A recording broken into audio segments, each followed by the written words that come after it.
आगे बात करते हैं भारतीय या कला एवं संस्कृति में भारतीय संस्कृति के आदर्श प्रतीक अशोक महान के बारे में बात करते हैं। भारत के इतिहास में अशोक का एक विशिष्ट स्थान है। उसकी सार्वभौमिक शांति, हिंसा और धार्मिक एकता की नीतियों का विश्व के अन्य शासकों में कहीं उदाहरण नहीं मिलता। आगे बढ़ते हैं। अशोक वह था जिसने सफलतापूर्वक राज्य शासन को आदर्शवाद और दर्शन के साथ जोड़ा। अन्य शासकों की भांति अशोक ने भी अपने राज्य शासन कलिंग की विजय युद्ध से प्रारंभ किया था। कलिंग की विजय से प्रारंभ किया था। इस युद्ध में जीवन जीवन और संपत्ति संपत्ति के अंधाधुंध विनाश ने उसकी चेतना को इतना जबरदस्त आघात पहुंचाया कि उसने दोबारा कभी युद्ध न करने का संकल्प किया। इसके विपरीत उसने धम्म विजय की नीति को अपनाया। धम्म विजय की नीति को अपनाया अर्थात धर्म की विजय हो।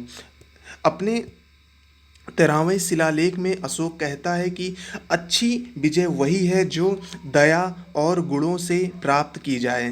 एक राजा के एक ऐसे निर्णय ने ऐसे समय में जब सैनिक शक्ति की ही ताकत का प्रतीक मानी जाती थी, उसे इतिहास में एक अद्वितीय स्थान प्राप्त करवा दिया। अशोक ने पूरी तरह मानवतावादी था। उसकी नीतियाँ प्रजा के कल्याणार्थ ही होती थी। उसका धर्म सामाजिक उत्तरदायित्व पर आधारित था। ब्राह्मणों को भृत्यादि निम्न स्तरीय लोगों को सम्मान देना, बड़ों को की आज्ञा का पालन, जीवों की हत्या का निषेध आदि मूल्यों को महत्व देते हुए उसने धर्म के में लोगों को धार्मिक एकता अपनाने के लिए कहा। इस धर्म ने सभी संप्रदायों के गुणों को समाहित किया। यद्यपि वह स्वयं बौद्ध धर्म का अनुयायी था। यह नोट करने वाला पॉइंट है। किसका अनुयायी था वो? बौद्ध धर्म का अनुयायी था। उसने अपने प्रजा पर अपना व्यक्तिगत धर्म थोपने का भी कभी प्रयत्न नहीं किया। अपने सुप्रसिद्ध 12वें प्रमुख शिलालेख में कहता है, सभी संप्रदायों को आदर प्रदान करने में ही उसके अपने धर्म की विशेषता है। आगे बढ़ते हैं। अशोक ने अपनी प्रजा के कल्याण के लिए अनेक सकारात्मक उपाय किए। उसने धम्म महामात्य नामक अधिकारी नियुक्त किया जो जनता के कल्याण के कार्यों की देखभाल करता था। यहाँ पे नोट करने वाला है, धम्म महामात्य नामक अधिकारी नियुक्त किया जो जनता के कल्याण के कार्यों की देखभाल करते थे। वे न केवल राज्य के प्रमुख भाग में बल्कि देश के दूर दराज के प्रांतों में भी कार्य करते थे। साथ ही वे सभी धर्मों के अनुयायियों के बीच रहकर कार्य करते थे। इस प्रकार अशोक ने एक ऐसा दयालु शासक था जिसने राजकीय विशेष उद्देश्य को पूरा करने के लिए एक विशिष्ट प्रकार के अधिकारियों की आवश्यकता का अनुभव किया। अशोक ने राजा के रूप में अपने लिए एक उच्च आदर्श निर्धारित किया।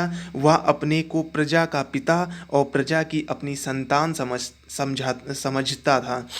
उसने अपने विचारों और दर्शन को पत्थर के खंभों और शिलाओं पर खुदवाकर जनता तक पहुंचाया। ये शिलालेख मौर्यकालीन वास्तुकला और अभियांत्रिक कौशलों की अभूतपूर्व मिसाल है। ये उन समय की जीवंत स्मारक है। अशोक ने अपने प्रजा को समझाया कि कर्मकांड पर धन व्यय करना व्यर्थ है। उन्होंने लोगों को अहिंसा पर चलने का परामर्श दिया।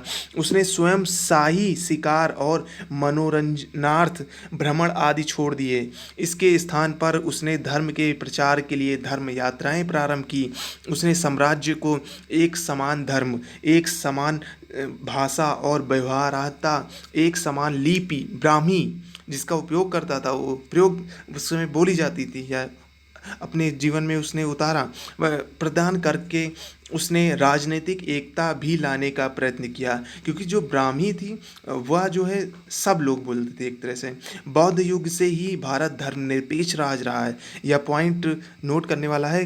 बौद्ध युग से ही भारत धर्मनिरपेक्ष यानी कि कोई भी कोई भी धर्म अपना सकता था। यद्यपि वह स्वयं बौद्ध धर्म का अनुयायी था, उसने कभी भी दूसरों के ऊपर इस धर्म को नहीं थोपा, बल्कि धार्मिक सहिष्णुता की नीति अपनाई। वह गैर बौद्ध अनुयायियों और बौद्ध विपक्षी मतावलंबियों को समान रूप से उपहार और अनुदान प्रदान करता था।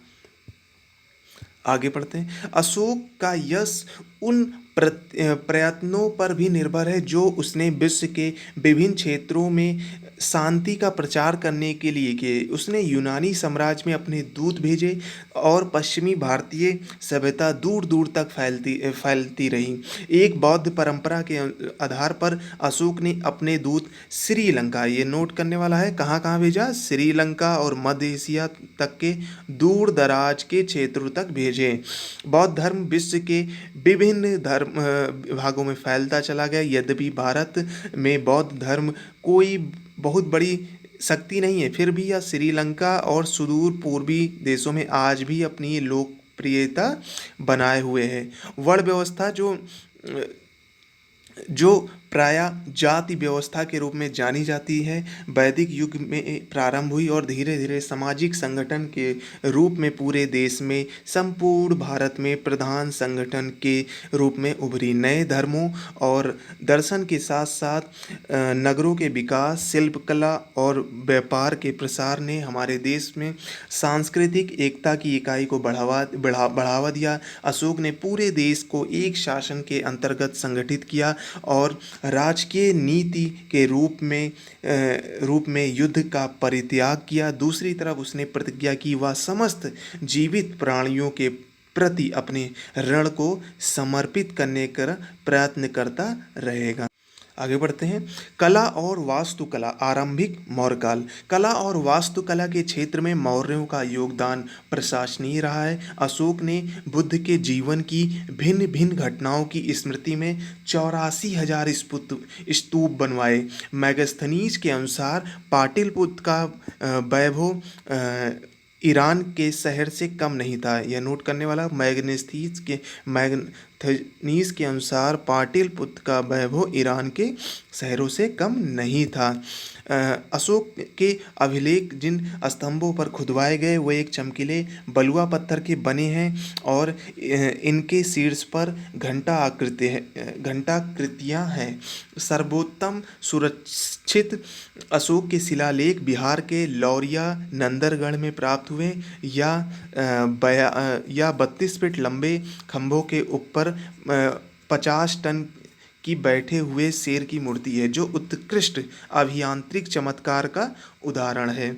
रामपुरा का स्तंभ जिस पर बैल की मूर्ति बनी है, मौर्य शिल्पकला का उत्कृष्ट उदाहरण है। सबसे अधिक प्रसिद्ध स्तंभ सारनाथ में है, जिसके ऊपर 4 सिंह तथा धर्म चक्र बना हुआ है। आप इससे परिचित हैं क्योंकि यह आधुनिक भारत गणराज्य की राष्ट्र मुद्रा के रूप में स्वीकृत किया गया है। कौन कौन सा? बिहार का कौन सा शिलालेख है? लौरिया नंदरगढ़ में प्राप्त हुए हैं। उसके बाद कौन सा? रामपुरा का स्तंभ जो बैल की मूर्ति बनी हुई है। उसके बाद कौन सा? 4 सिंह और धर्मचक्र कहाँ का बना हुआ है? सारनाथ। सारनाथ कहाँ पे? बनारस के आगे। यह आधुनिक भारत गणराज्य की राष्ट्र मुद्रा के रूप में स्वीकृत किया गया है।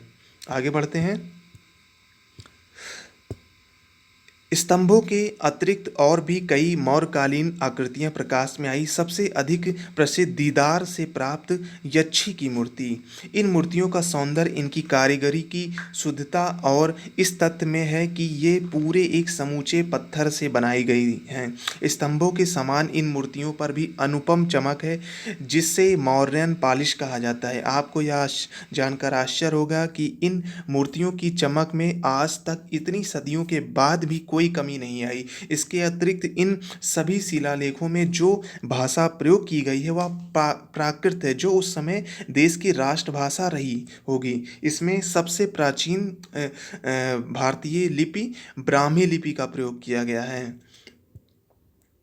आज के लिए इतना रखते हैं। धन्यवाद।